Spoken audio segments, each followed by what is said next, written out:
Welcome to The Explainer.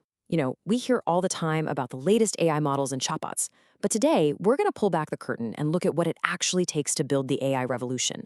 Because let me tell you, it's not just about code, it's about concrete, it's about steel, and it's about a colossal amount of power. It really all starts with this number, $7 trillion. That is the jaw-dropping investment that a recent report from Brookfield estimates we're going to need for AI infrastructure over the next decade.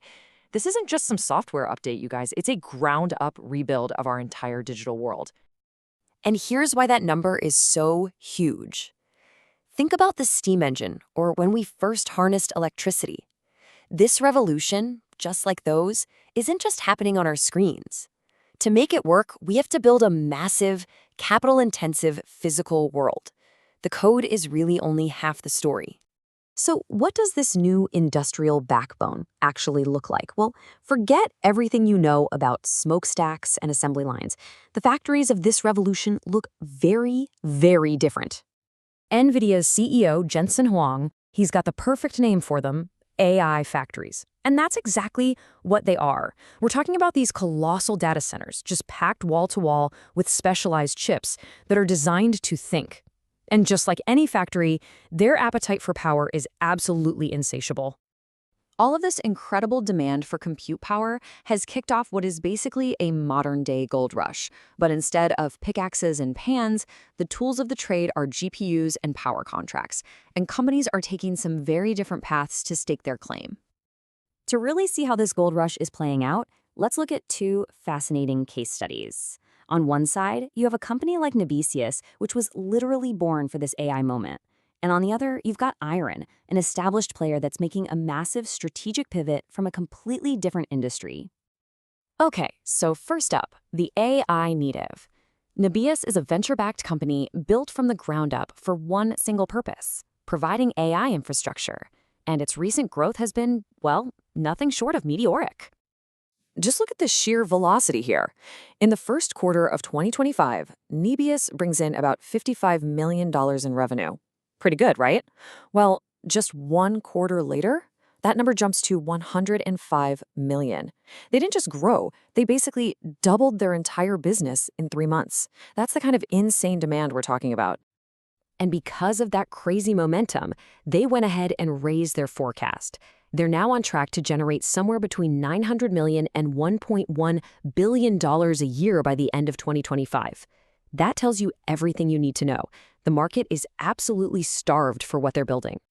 And as their CEO, Arkady Volozh, points out, this isn't just about growth for growth's sake. They're actually becoming profitable ahead of schedule. So the real story here is that the demand is so intense, companies built for this moment are scaling and maturing at a pace we have almost never seen before. All right, now let's look at a completely different playbook. This is IREN, a company that wasn't born in the AI era, but is using its hard-won expertise to pivot and try to dominate a piece of this new market. So IREN's whole deal was Bitcoin mining. They became experts, true experts at one thing, building and operating these massive, power-hungry data centers at a very low cost. They built a billion-dollar business doing it. But now, they're hitting the brakes on that expansion to go chase an even bigger prize.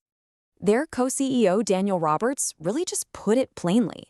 They recognize that the skills they perfected in one industry, securing massive amounts of power and building at scale, are the exact skills needed for the AI gold rush. And trust me, they are not thinking small. This timeline shows you just how ambitious they are. They're already operating 810 megawatts of capacity. I mean, that's enough to power a small city.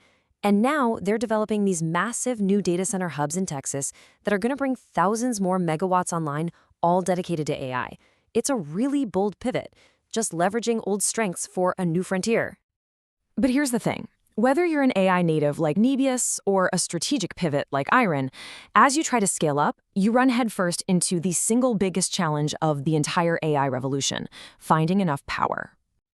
Now, you might think that as AI models get more efficient, they'll need less power.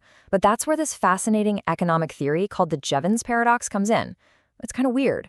Think about fuel-efficient cars. When gas mileage got better, people didn't drive less. They actually drove more. The paradox is that as the technology gets cheaper and more efficient, we just find more ways to use it, which drives overall demand even higher. And this chart, This reveals the real bottleneck. The contrast is just stark. You can physically build a state-of-the-art AI factory in about 2 years, but getting it permitted and actually connected to the power grid, that can take 6 years or even longer. In this revolution, power, not silicone, is the ultimate gatekeeper. So what does this massive $7 trillion build-out actually mean for our future? I mean, what are we really building towards? Well, it's a complete transformation of our physical world.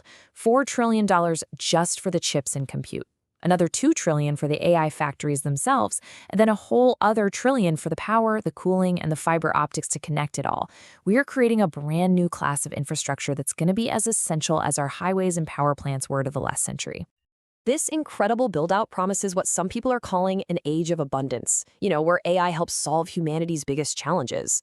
But it also forces us to face the true energy and resource costs of intelligence itself. The race is on, and the physical world is being completely remade to power it. So the real question is, what price are we willing to pay?